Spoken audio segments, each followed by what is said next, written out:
इस कार्यक्रम के प्रायोजक हैं कृषि एवं किसान कल्याण मंत्रालय, भारत सरकार। हर जोखिम से निकल कर फसल आए, सुरक्षित हो जाए। फसल बीमा से हर किसान अब आत्मनिर्भर हो जाए। संकट के समय प्रधानमंत्री फसल बीमा योजना किसानों के लिए वरदान है। अब सूखा पड़े या बाढ़ आ जाए कोई डर नहीं, अब ओले पड़े या कीट पतंगे फसल खा जाए कोई फिक्र नहीं, क्योंकि हमने लिया है प्रधानमंत्री फसल बीमा। बुआई से फसल कटाई तक हर जोखिम का दावा, न्यूनतम प्रीमियम पर अधिकतम भुगतान का वादा। योजना से हर साल जुड़ रहे हैं 5 करोड़ से ज्यादा किसान। अब आपकी है बारी। नजदीकी कृषि कार्यालय, सहकारी समिति, बैंक शाखा, अधिकृत बीमा कंपनी या जन सेवा केंद्र में स्वेच्छा से करा सकते हैं पंजीकरण। फसल बीमा पोर्टल या फसल बीमा ऐप द्वारा भी कराया जा सकता है पंजीकरण। प्रधानमंत्री फसल बीमा योजना, आपकी फसलों का संपूर्ण सुरक्षा कवच। कृषि एवं किसान कल्याण मंत्रालय, भारत सरकार। रिसाला भाई राम राम।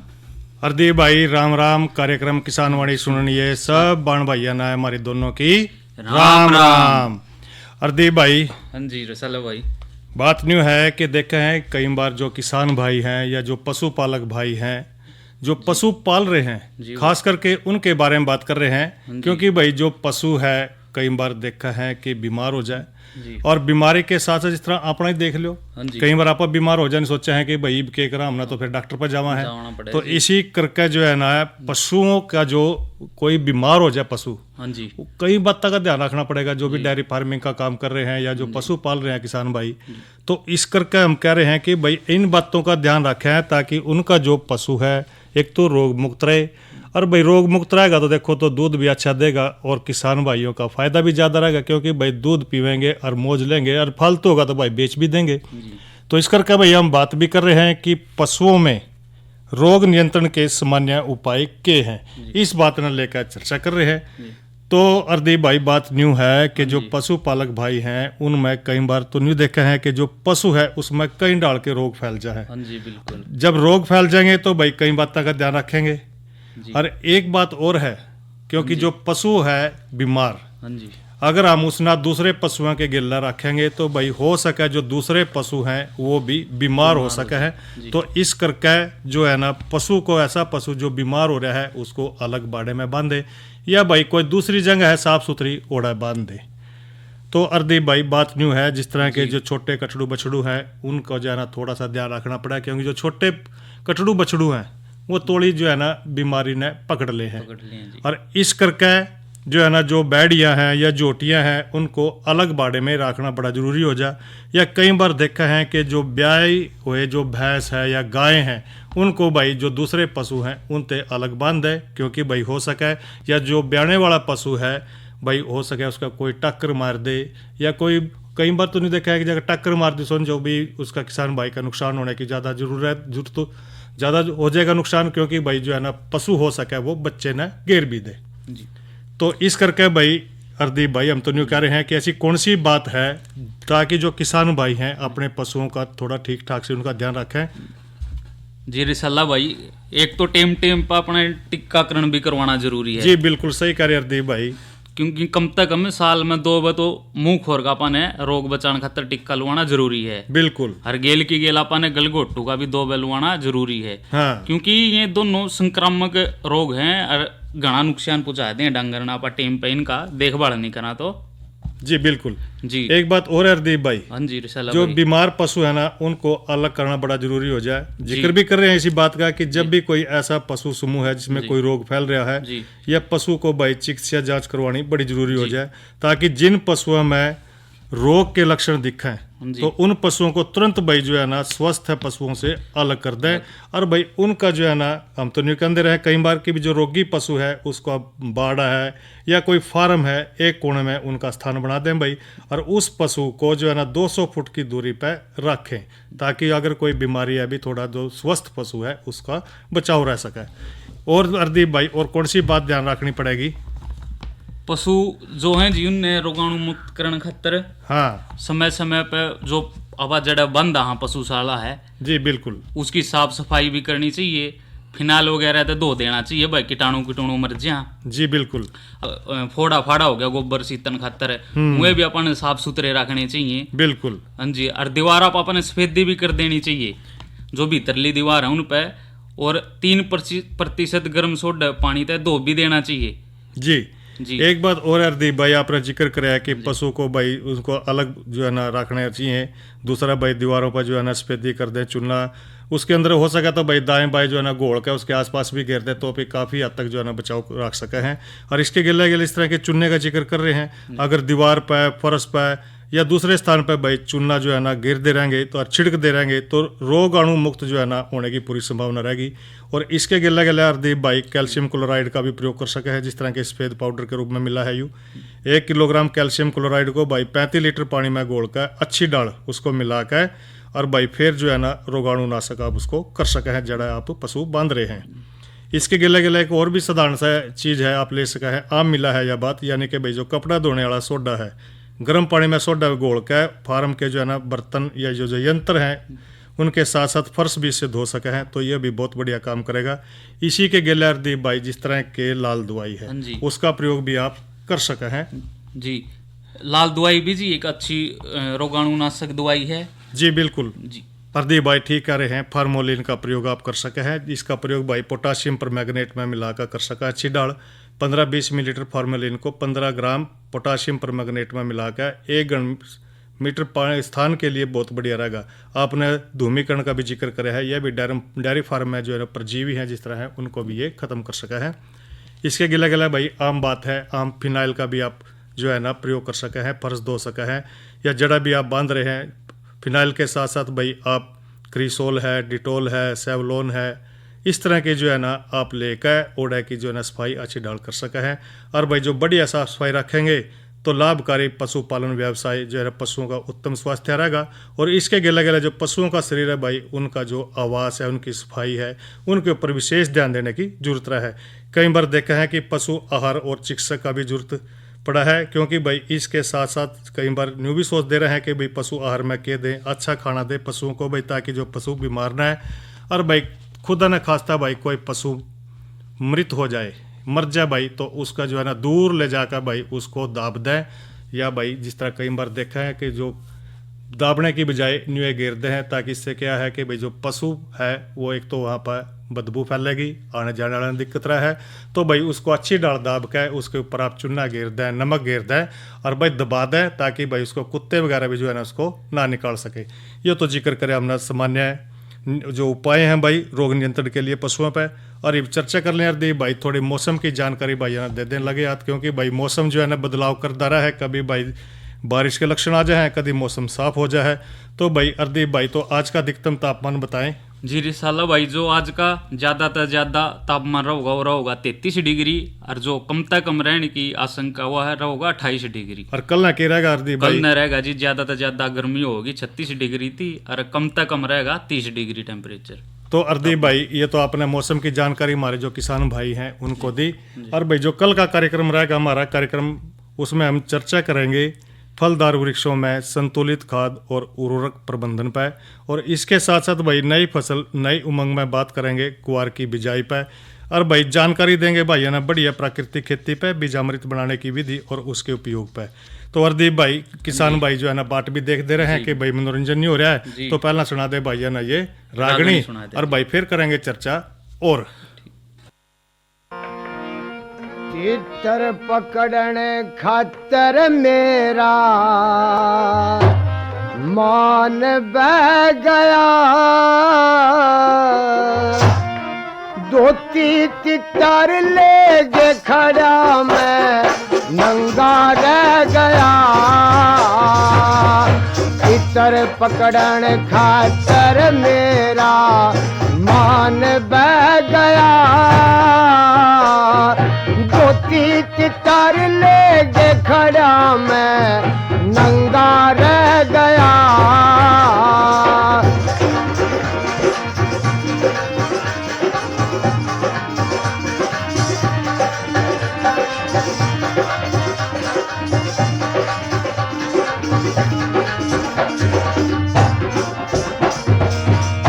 दो तितरा का जोड़ा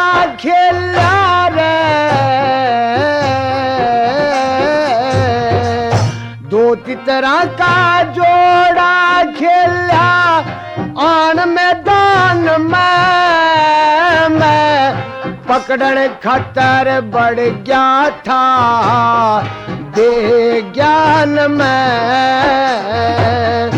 2-3 दाबू था मेरे आगी ध्यान में 2-3 लेके उड़ गए पहुंचे आसमान में 2-3 लेके उड़ गए पहुंचे आसमान में नल जुए से टकरा के मेरा ढूंढ डह गया मेरी गोती तितर ले के खड़ा मैं नंगा रह गया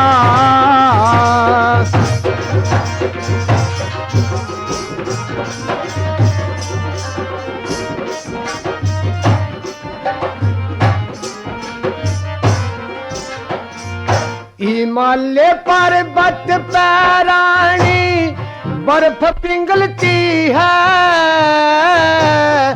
पुष्पा पानी नदी कह जो यहाँ से निकलती है जल ठंडा और सुंदर कैसी तेज चलती है दक्षिण दिशा में घूम कैसा घर में मिलती है 2-3 लेके उड़ गए रानी एक पक्षी कह गया गोती तितर ले के खड़ा मैं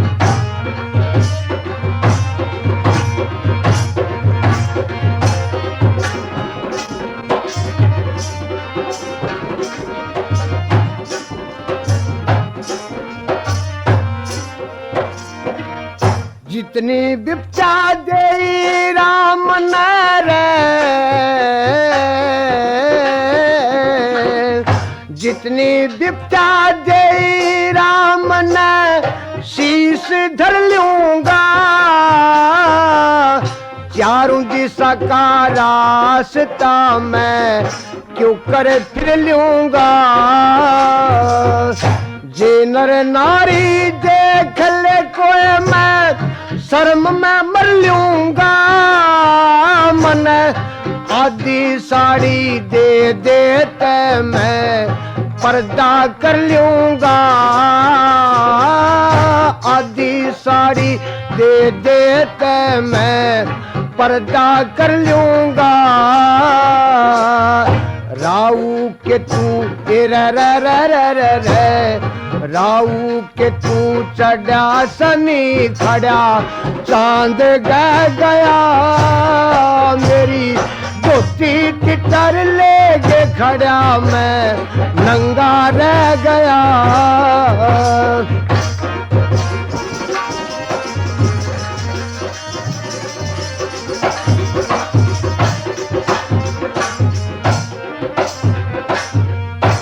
भीमसेन महाराज सुना हो जिसके घर जन्मी से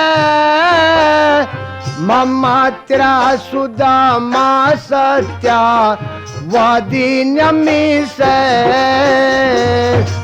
आदर पे दरवाजा तेरे मुंह के समी से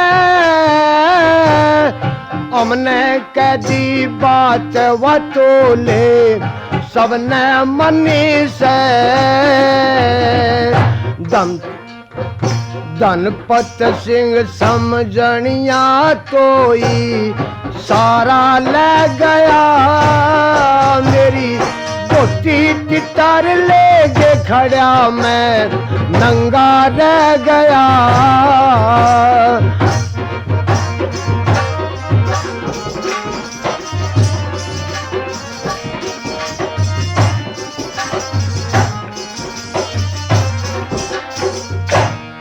और भैया ने ये तो सुनी रागनी गाय कलाकार थे ज्ञानी राम।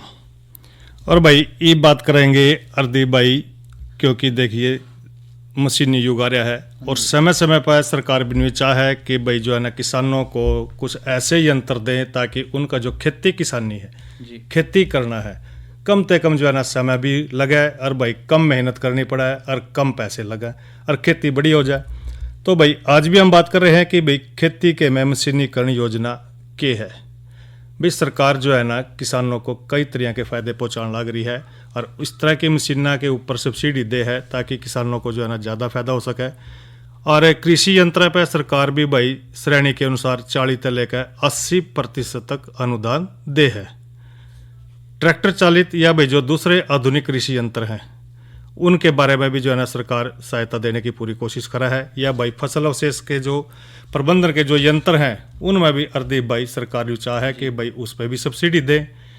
और भाई इस करके जो मशीनें हैं, देखो भाई मशीन तो जो है ना मशीनी है, क्योंकि भाई इसके गेला केला जो है ना खेती में जो काम कर रहे हैं बड़े आसान हो सके हैं, समय की बचत हो सके है, लागत में कमी आ सका है, उत्पादन बढ़ाने का प्रभावी माध्यम भी बन चुका है। तो इस उद्देश्य से जो है ना भाई सरकार चाहे कि भाई मशीनीकरण को बढ़ावा दिया जाए और किसानों की कई तरह के जो है ना कृषि यंत्र है उन्हें खरीद कर सरकार के गेले भाई जो निर्धारित नियम है, जो शर्तें हैं सरकार की, उनके अनुसार भाई सब्सिडी प्रदान करी जाए।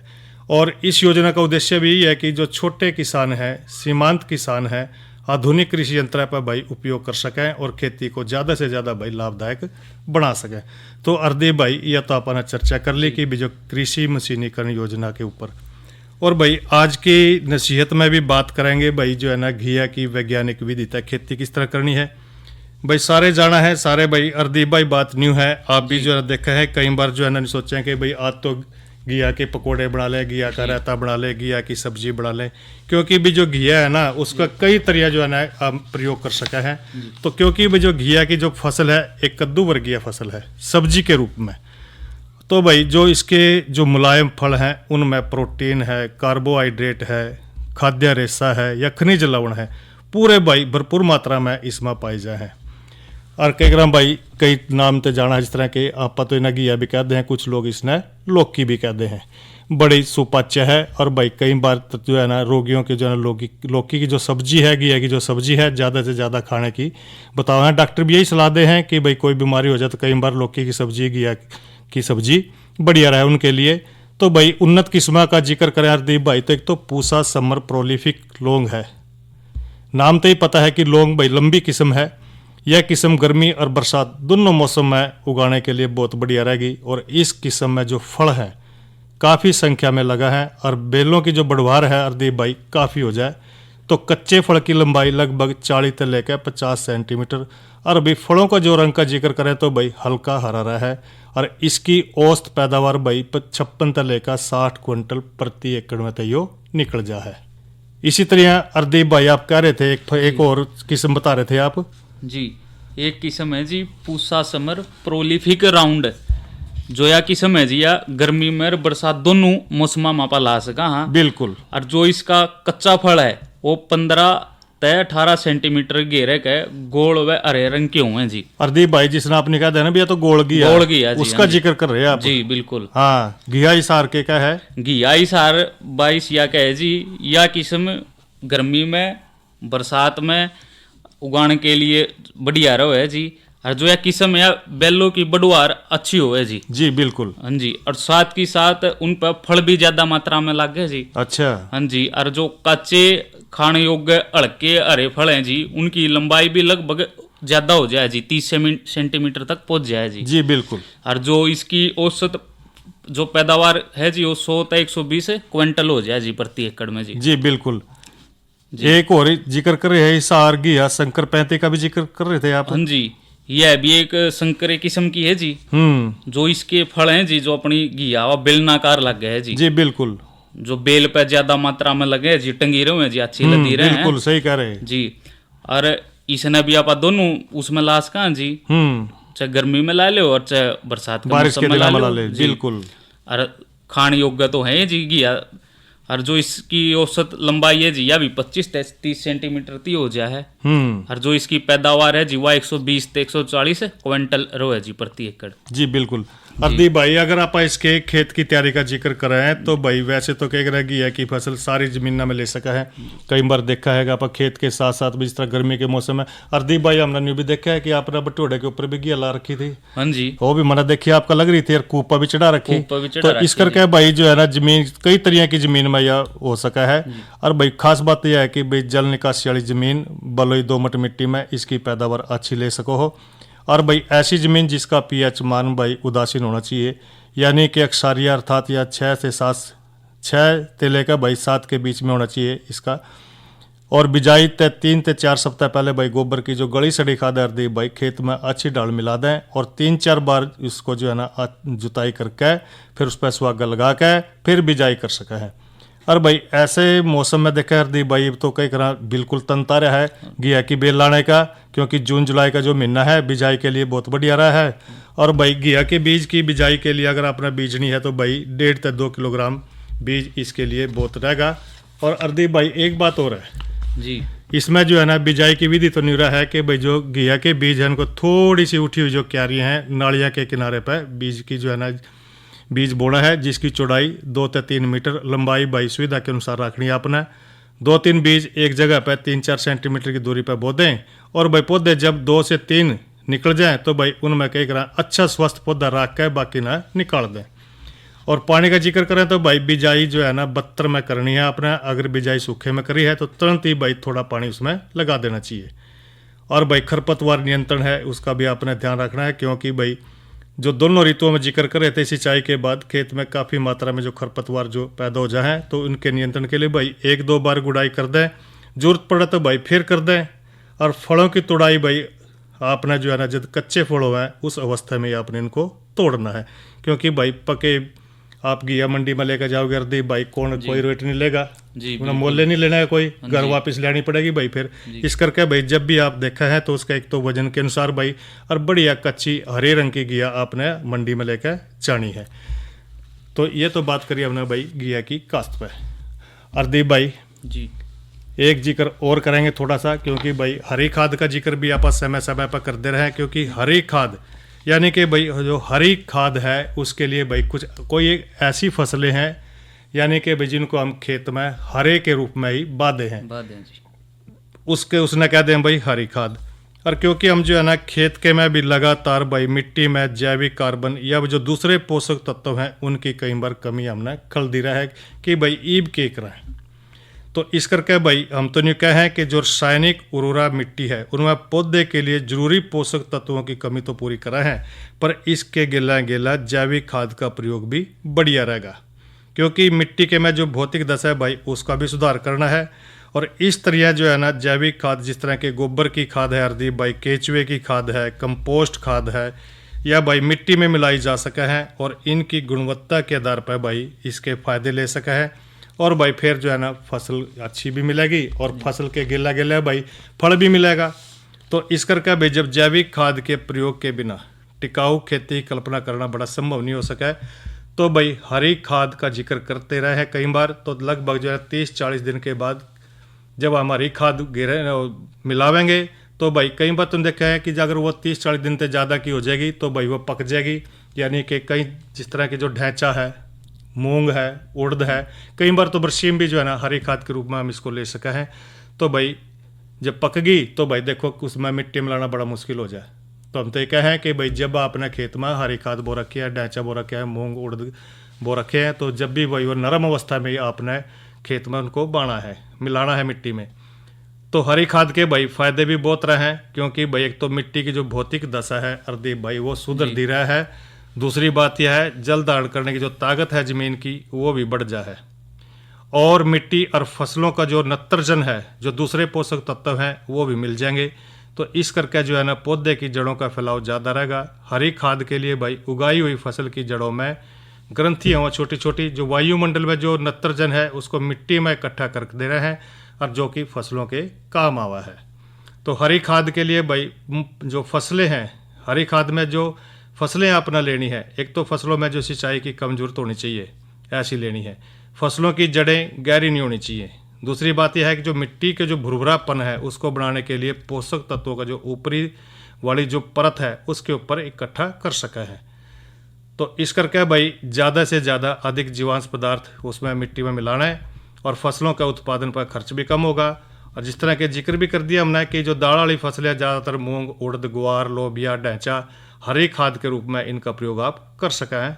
तो ढैंचे की जो भाई वास्तविक जो वनस्पतिक वृद्धि है बड़ी तेजी तो वह है और इस करके उनका विघटन होने का कारण भी उसे सफलता में हरी खाद के लिए प्रयोग कर सका है। तो अर्दी भाई ढैंचे की 2 प्रजातियां हैं जी, जिस तरह के एक्यूलियाटा और दूसरा है रोस्ट्राटा। हरी खाद के लिए सफलतापूर्वक इसका प्रयोग कर सका है। लगभग 30-40 दिन के बाद भाई हरी खाद के लिए बोई की जो फसल है उसको मिट्टी में मिला दें।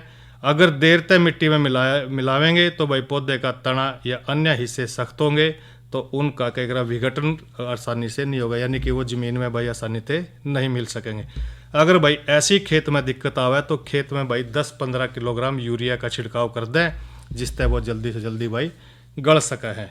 तो एक बार खेत में मिलाए जाने के बाद दूसरे जो सूक्ष्म जीव हैं उनके द्वारा भी फिर वह जो है ना गला देंगे, वो सड़ा देंगे उसको और भाई खाद के रूप में फसल को उपलब्ध करा देंगे। तो अर्दीप भाई ये तो हमने जिक्र कर दिया हरी खाद की उपयोगिता के बारे में। एक जानकारी और दे दे लगे हाथ भाइया ने किसान कॉल सेंटर की। भाई किसान कॉल सेंटर का नंबर रहा है 1551। इस नंबर पर भाई आप कॉल कर सका है और खेती बाड़ी से जुड़ी समस्या का समाधान पा सका है। इस कार्यक्रम के प्रायोजक थे कृषि एवं किसान कल्याण मंत्रालय, भारत सरकार। अरे अरे अरे क्या कर रहा है? इधर इधर इधर हम बोल रहे हैं तेरे बीजू का। उतला बोल रहा है? पक्षियों से तो हम खेत को बचा लेते हैं पर इन घातक रसायनों से कैसे बचाएं? मतलब? देख बेटा, तू जो ये अंधाधुंध रसायन मिलाता है ना, मिट्टी की सेहत बिगड़ने लगी है और जब माटी ही कमजोर पड़ जाएगी तो उपज कैसे सेहतमंद होगी? अरे पहले ऐसा नहीं था, पूछना अपने बड़े बुजुर्गों से कैसे फसल लहलहाती थी, शुद्धता झलकती थी। हाँ, माटी भी तंदुरुस्त और लोग भी। अरे अब पहली वाली बात कहाँ? पर अब तो सब यही डाले हैं। सब नहीं, आज भी लाखों जागरूक किसान परंपरागत विधि से फसल उगा रहे हैं। खर्चा कम और उपज की कीमत भी बेहतर पा रहे हैं। सच है? रे बेटे एक्सपीरियंस से बता रहे हैं, धूप में बाल सफेद नहीं किए हैं। हाँ। ठीक है भाई, मैं भी आज से जैविक खेती शुरू करूंगा। माटी से प्रेम की परंपरा है परंपरागत खेती। इसी के लिए भाई कार्यक्रम किसानवाड़ी यही संपन्न हो रहा है। अपने भाई रिसाले भाई ने दो इजाजत और अर्दीप भाई ने भी दो इजाजत। हमारी दोनों की और तस्सा बन भैया ने राम राम।